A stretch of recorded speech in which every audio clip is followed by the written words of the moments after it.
ಈಗ ಹುಟ್ಟಿದ ಮಕ್ಕಳಿಗೆ ಕೇಕ್ ತಂದು ಟೊಪಿಗೆ ಹಾಕಿ ಹಿಂದ್ಗಡೆ ಕ್ಯಾಂಡ್ಲ್ ಹಚ್ಚಿ ನೀವು ಅವ್ರ ಜೊತೆ ಕುತ್ಕೊಂಡು ಕ್ಯಾಂಡ್ಲನ್ನು ಆರಿಸ್ತೀರಿ, ದೀಪ ಹಚ್ಚೋದಿಲ್ಲ.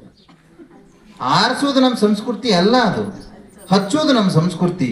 ಹಂಗೆ ಮನೆಯಲ್ಲಿ ಒಂದು ಸಣ್ಣ ದೀಪ ಹಚ್ಚಿ ದೇವ್ರ ಮನೆಯೊಂದೇ ಎಷ್ಟು ಬೆಳಕನ್ನು ಕೊಡುತ್ತೆ, ಆನಂದ ಕೊಡುತ್ತೆ ನೋಡ್ರಿ.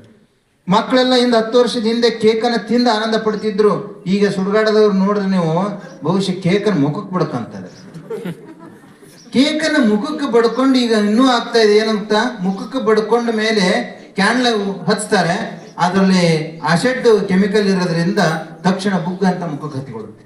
ಎಷ್ಟು ಜನ ಮುಖ ಸುಡಿಸ್ಕೊಂಡಿದ್ದಾರೆ. ಸೊ ಹಾಗಾಗಿ ನೀವು ಅರ್ಥ ಮಾಡ್ಕೊಳ್ಳಿ, ನಮ್ಮ ಸಂಸ್ಕೃತಿನೇ ನಮಗೆ ಶ್ರೇಷ್ಠ. ಅದಕ್ಕೆ ಭಾರತ ದೇಶ ಪವಿತ್ರ ದೇಶ, ಇದು ಹಿಂದೂ ದೇಶ. ಅದರ ಜೊತೆಯಲ್ಲಿ ನಮ್ಮಲ್ಲಿ ಸನ್ಯಾಸಿಗಳು, ಸಂತರು, ಮಹಾತ್ಮರು, ಎಂತೆಂಥ ಋಷಿಮುನಿಗಳು ಎಲ್ಲಿ ಆಗೋದ್ರು.